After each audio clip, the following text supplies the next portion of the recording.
Oyo mukazi bamuyita Stellah. Naddira akawumbi kamu n'akabba n'akawa Mikey. TikToker Mikey yakwatiddwa gwa bubbi. Emboozi yabadde etya yabba akawumbi ku mukyala gwe yali alaga nti amwagala, kumbe byali byakiwaaniriza. Okowulize bulungi nnyo, teweetagala kulekinga kasheregerako muno. Abasajja basuula abantu mu mukwano n'amala n'amunyaga. Pesa waffe owala kizale ng'agenda kwa omuwala. Omuwala baali bamuyitani, baali bamuyita Stellah. Mikey by then yali akyalina omuwala gwe bayitanga Bashi. Fenna gwe twamanya yayitira mu bifilta, omuwala gwe bazaalamu omwana ku lwa revenge. Munaye no sikulisa eyo, Mr. Revenge ono ng'akwata mukazi ye gwe yasuubira nti gwe yali ayagala. Ng'amukwana ng'amwagala ng'amwagala ne Bashi.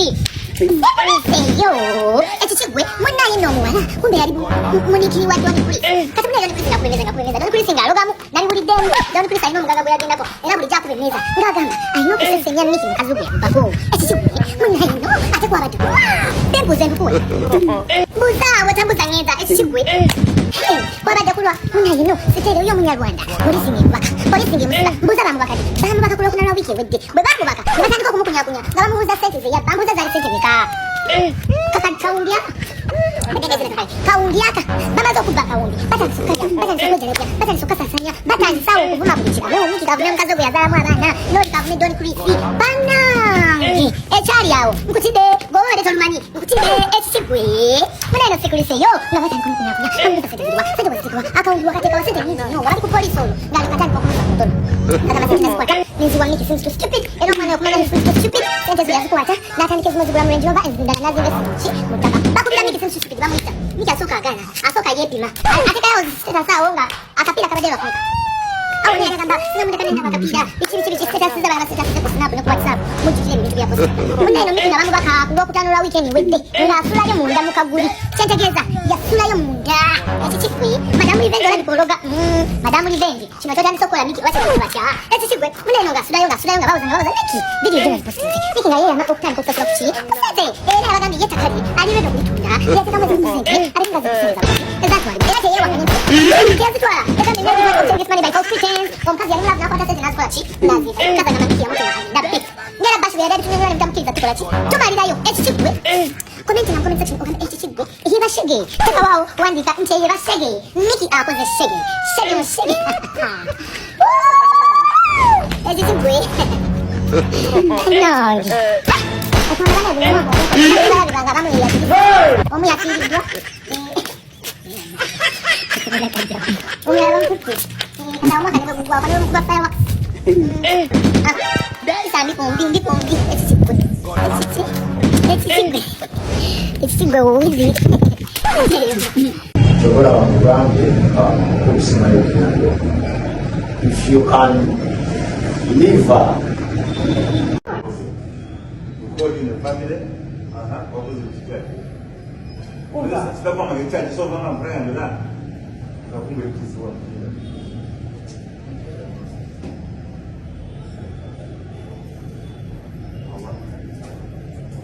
But you don't see her off what she wants. My father will pay the balance.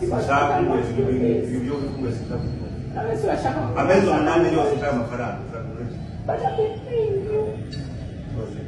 That was the... That one is 65 million. That one is 65 million in October. I can't do money. I'm selling off my car. No. And you never got back. And I told my husband, the poor are in a way that I am sitting there. Since Hogan, look the room around. No. But you say, I don't want to know. I don't know why he's not even here. Fine, I don't want to waste my time. I have a lot to know where I If he had taken 170, let this people not waste our time.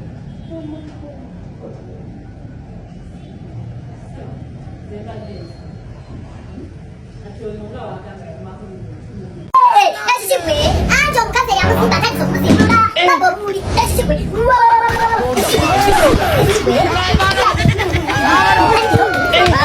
bandina okukuwa shege cakayo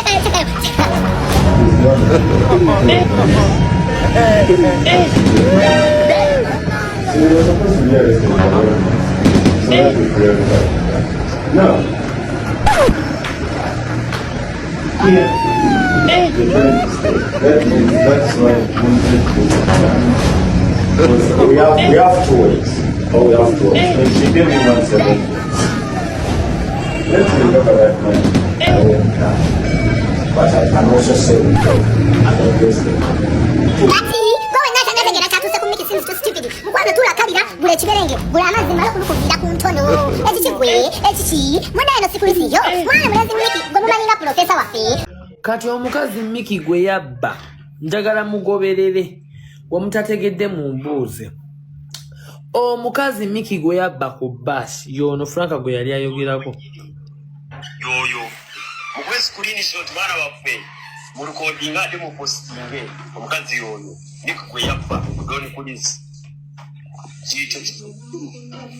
awe niwe tuba tutandikira oyo omukazi bamuyita omukazi oyo yali yeyagala ne Don Chris omukazi oyo yawanga Don Chris sente naye nga naye ezo sente zamuwa sizize nga ziba ku famire ye yali aziba ku taata we era omukazi oyo sente ezo zonna zeyawanga oyo Don Chris nakati nabo naye bamugulako omusango letuveeyo naddira ka Mikey ko yagula Range Rover endala naziteeka mu mataka mbwasooza mataka wuliriza wotategedde buuza yes yatoni kolonje nnyo nagigula kata milioni 14 eyempeta gyolaba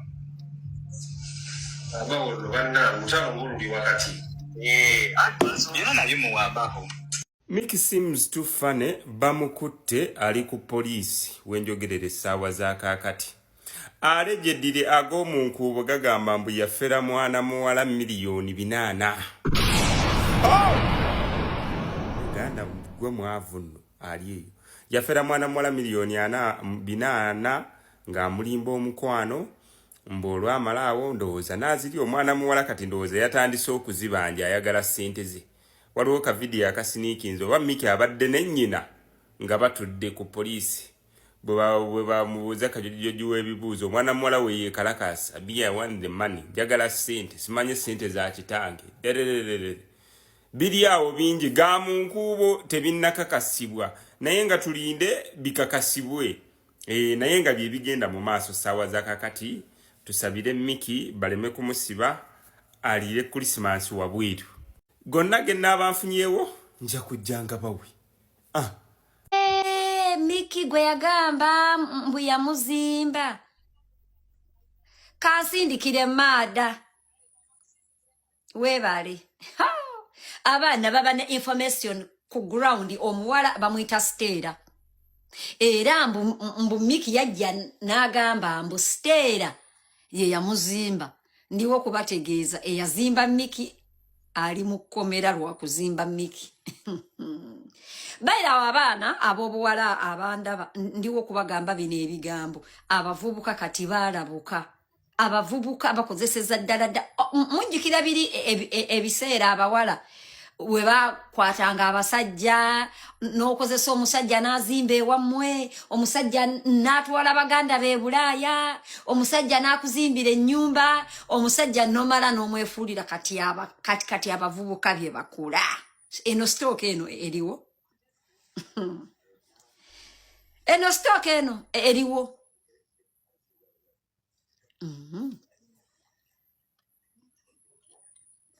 it is the other way round ennaku zino it is the other way round abasajja sente abavubuka sente bazaagalira ddala baagala kati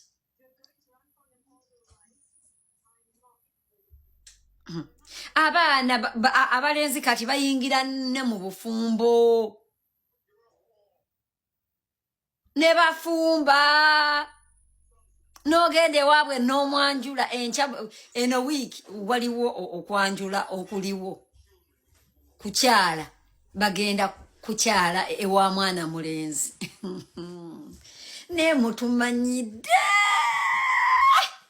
ati mutumanyiro tuukaawo omwana ow'obuwala n'atuuza meeting n'abagamba banange basebo ne bannyabo mwina okunsondera ssente mpase bba wange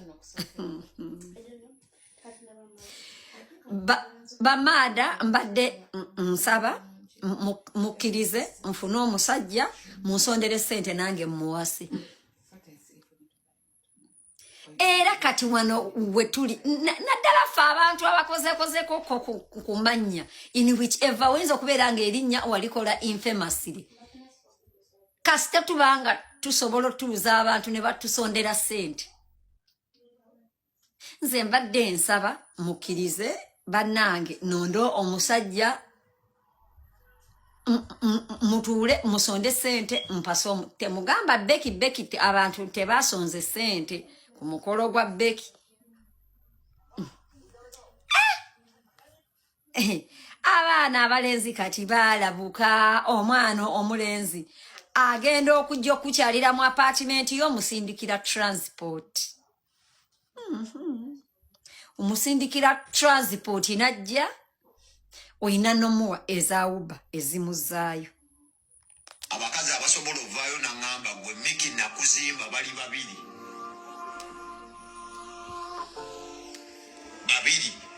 Oyo Beki ne wavaayo enkya n'agamba njagala $5,000,000.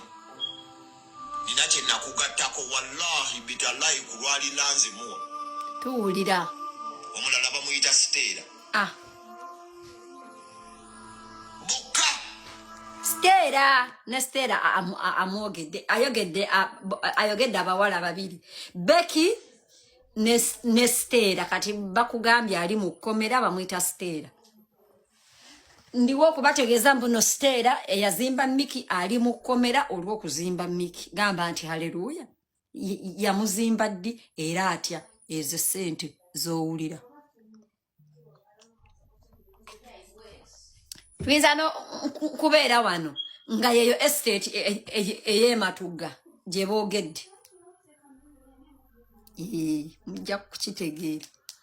Nga yeyo bannange buli muntu agenda okuzimba omusajja ogenda kukaaba amaziga because you are defying nature. Gamba nti buli mwana omuwala azimba omusajja oteekwa okukaaba amaziga oteekwa okubonaabona and I'm happy ogendeko ne mukkomera because you are defying nature. You are defying nature. Wandika nti you are defying nature.